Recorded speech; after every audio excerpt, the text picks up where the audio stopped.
And this is why never to try replacing your graphics card on a laptop. Some stuff will happen by a lot. At first, it looks like this. But then, somebody bought a new graphics card on a laptop and he tried to replace it, and then this happened. Yes.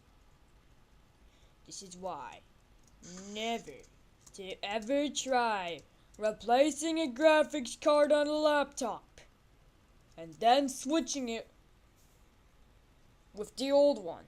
Then taking that out and trying to replace it with a new one. Taking that out and trying to replace it with a waffle. Ever.